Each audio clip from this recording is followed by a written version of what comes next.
இன்றைக்கி வந்து Sunday morning. இன்றைக்கி வந்து நான் வந்து சிக்கன் குழம்பு வைக்க போகிறேன் டிஃபனுக்கு. நான் எப்படி வைக்கிறேன்றதை பார்க்கலாம் வாங்க. கொஞ்சமாக எண்ணெய் ஊற்றி சோம்பு ஆனியன் மட்டும் கட் பண்ணி போட்டு நல்லா வதக்கிட்டு இருக்கேன்.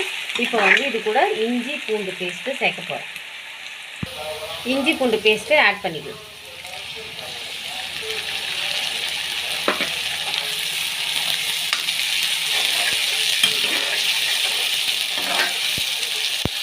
இப்போ வந்து தக்காளியும் கருவேப்பிலையும் போட்டுருக்கேன். இது கூடவே கொஞ்சமாக கல்லுப்பு ஆட் பண்ணிக்கலாம். இது போதும்னு நினைக்கிறேன், கரெக்டாக இருக்கும். போட்டு நல்லா வதக்கிக்கலாம்.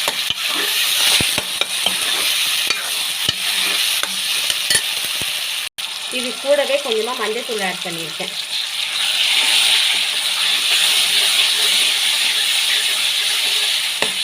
தக்காளி இந்த மாதிரி நல்லா நெசுக்கி விடுங்க.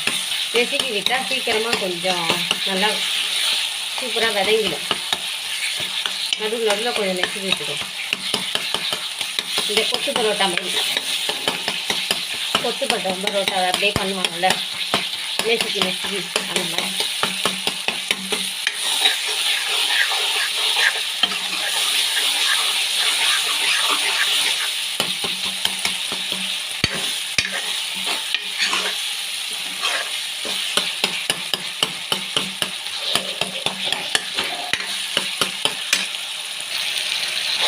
முக்கால்வாசி நல்லா வதங்கிடுச்சு. இப்போ வந்து நம்ம வந்து சிக்கனை சேர்த்துக்கலாம். இப்போ வந்து சிக்கனை போட்டு நல்லா ஃபுல்லாக பரட்டி விட்டுக்கலாம்.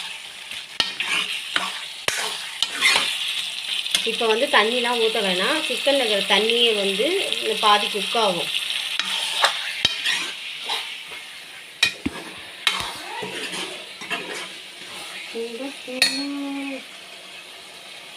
என்ன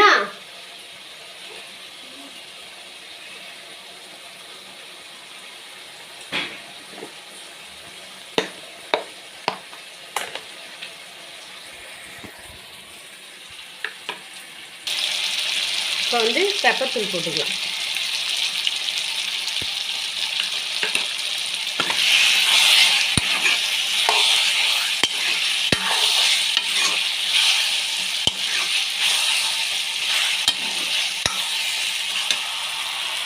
மிளகாத்தூள் இப்போ போட வேணாம், கொஞ்ச நேரம் போட்டு நம்ம வந்து பாதி வெந்த உடனே மிளகாத்தூள் போட்டுக்கலாம். சிக்கன் வந்து இப்போ நல்லா குக் ஆகுது.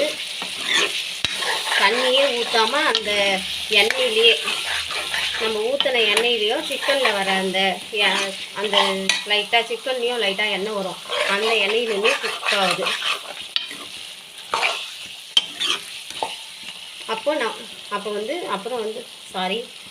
இப்போ வந்து நம்ம மிளகாத்தூள் ஆட் பண்ணிக்கலாம். மிளகாத்தூள் ஆட் பண்ணியாச்சு. ஆட் பண்ணிவிட்டு நம்ம தண்ணி ஊற்றாமல் இன்னும் கொஞ்சம் நேரமாக இந்த தண்ணி ஊற்றாமே இந்த ஒரு எண்ணெயிலேயே நம்ம வேக வைக்கலாம்.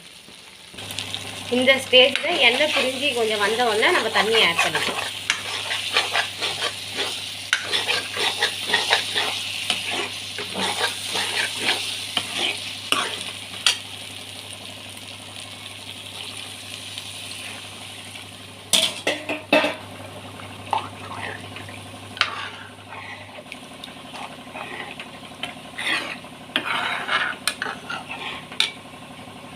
அம்மா குருமா மாதிரி செய்யுமா? ஓகே, செஞ்சிடலாம். இப்போ வந்து இந்த சிக்கன் குழம்பு வந்து குருமா மாதிரி பண்ணுறதுக்கு கொஞ்சமாக வந்து தேங்காய், கொஞ்சமாக வந்து முந்திரி பருப்பு போட்டிருக்கேன். இதை அரைச்சி நம்ம அதில் ஆட் பண்ணிக்கலாம். இதில் வந்து முந்திரி பருப்பு, தேங்காய், அதுக்கப்புறமா கொஞ்சமாக நான் கசகசா சேர்த்து அரைச்சிக்கிட்டேன். இப்போ வந்து குழம்பு நல்லா வந்து வெந்துடுச்சு. இப்போ நம்ம இந்த கசகசா, தேங்காய், முந்திரி பருப்பு அரைச்ச இதுவை நம்ம சேர்த்துக்கலாம்.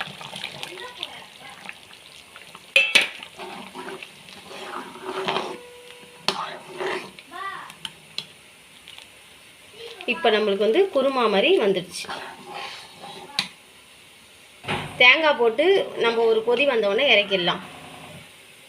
தேங்காய் போட்டு நம்ம வந்து ரொம்ப நேரம் கொதிக்க வைக்கக்கூடாது. எப்படி இருக்குது குட்டி குழம்பு? செம்மையாக இருக்குது. நல்லா இருக்கா? செம்மையாக இருக்குது.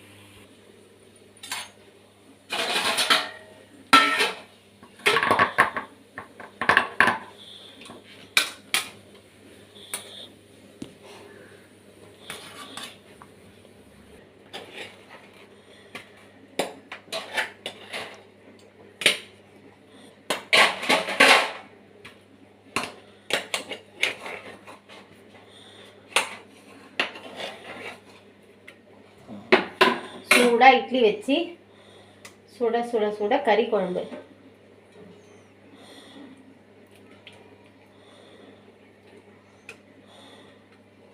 காலையில் சண்டே காலையில் நம்மளுக்கு சூப்பராக இருக்கும்.